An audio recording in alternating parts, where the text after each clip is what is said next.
Hello and welcome to another episode of the AI show where I talk to AI about complex issues that face our lives daily. How you going today, Chad? I'm doing great. Thanks for asking. I'm really excited to dive into today's topic and chat about how to deal with difficult people. Let's get into it. Yes, we're talking about dealing with difficult people, and I have a lot of questions for you. But let's start off with, what do you think makes someone difficult? Is it their behavior or our reaction to it? That's a great starting point. I'd say it's both. On one hand, difficult behavior can come from things like poor communication, stress, or personal issues. On the other hand, our reactions and expectations definitely shape how we perceive that difficulty. So it's a bit of a mix between the two. Yeah, so true. And like in today's world with all kinds of personalities, like how can people have or grow a tolerance for others? Yeah, absolutely. I think growing tolerance often comes down to empathy, active listening, and trying to understand where someone else is coming from. It also helps to set healthy boundaries and manage expectations. Over time, it's all about practice and patience. Yeah, and about building that empathy while maintaining one's peace. What's the best tips to build that empathy? That's a great question. Some good tips include practicing active listening, putting yourself in the other person's shoes, and being open minded about their experiences and perspectives.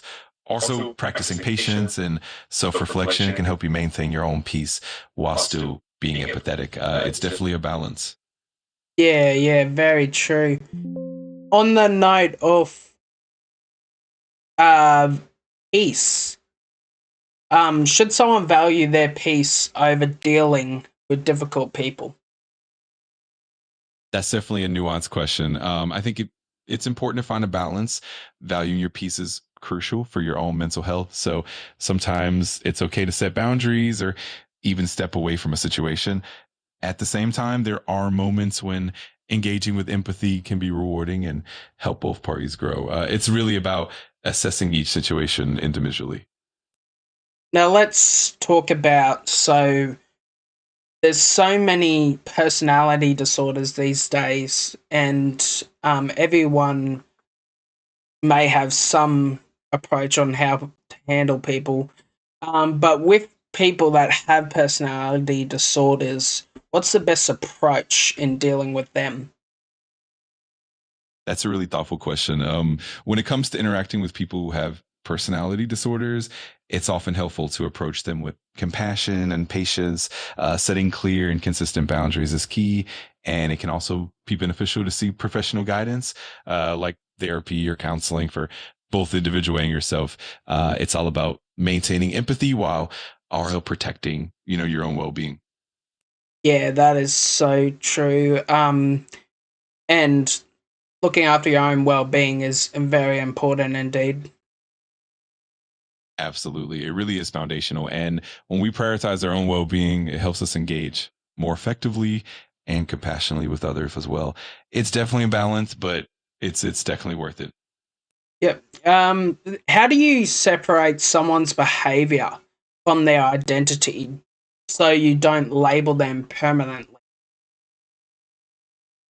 That's a really important point.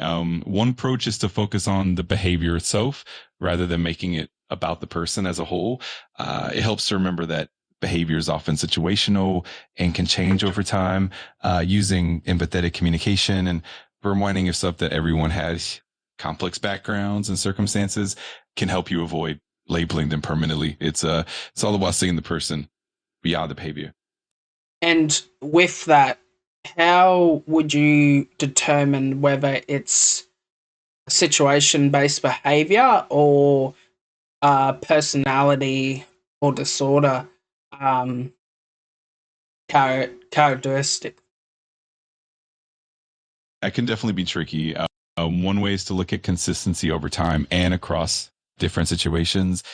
If the behavior occurs in various contexts and is persistent, it might point more toward a personality trait or disorder. On the other hand, if the behavior is more situational and tied to stress or specific circumstances, it might be more temporary.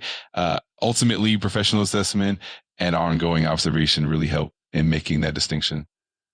And what's the best way to deal with difficult people that have stress or anxiety as a mitigating factor? In those cases, it's often helpful to approach them with empathy and patience. Creating a supportive environment can really make a difference. So, listening actively, validating their feelings, and offering reassurance can help. Also, encouraging them to take breaks, practicing relaxation techniques, and sometimes even guiding them toward professional support can be really beneficial. It's all about fostering understanding and compassion. Yeah, that's so true. Do you think every conflict with a difficult person needs to be resolved, or are some best left alone? That's a really insightful question. I think not every conflict necessarily needs to be resolved, especially if it's causing more harm than good, or if it's a situation where resolution isn't possible. Sometimes it's better to set boundaries and let things be, especially if the conflict is recurring and not productive. It's definitely about knowing when to engage and when to let go. What's the healthiest way to set boundaries with family, friends, and work? That's a great question. A healthy way to set boundaries often starts with clear and respectful communication. Being direct but kind is key, and it's important to express your needs and limits clearly. Consistency is also really important. Enforcing boundaries calmly and consistently helps others understand and respect them.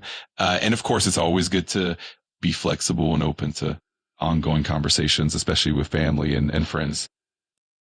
What role does compassion and curiosity play in transforming relationships with potentially difficult people? Compassion and curiosity really play a huge role. Compassion allows us to connect on a human level, offering empathy and understanding, which can help ease tension and build trust. Curiosity, on the other hand, encourages us to look beyond surface level behavior and really understand the underlying reasons behind someone's actions. Together, they help transform challenging relationships into opportunities for growth and deeper connection. Yeah, yeah, that's right. I think sometimes people find it hard to set boundaries with people, and that does unfortunately tend to lead to disrespect or being used. Absolutely. That's so true. It can definitely be challenging, especially when there's a fear of conflict or a desire to keep harmony. But setting those boundaries is so important for maintaining mutual respect and healthy relationships. It definitely takes practice and sometimes a bit of courage, but it's absolutely worth it in the long run. What would you suggest to someone, and some of the viewers watching may have this issue, what do you suggest to them in doing if they deem someone as toxic in their life?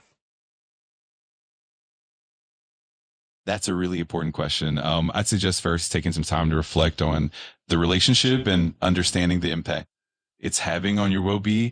It can help to set clear boundaries and communicate those boundaries respectfully. In some cases, and distancing yourself or even ending the relationship might be necessary for your own peace of mind. And of course, seeking support from trusted friends, family, or even professional counselors can make a big difference.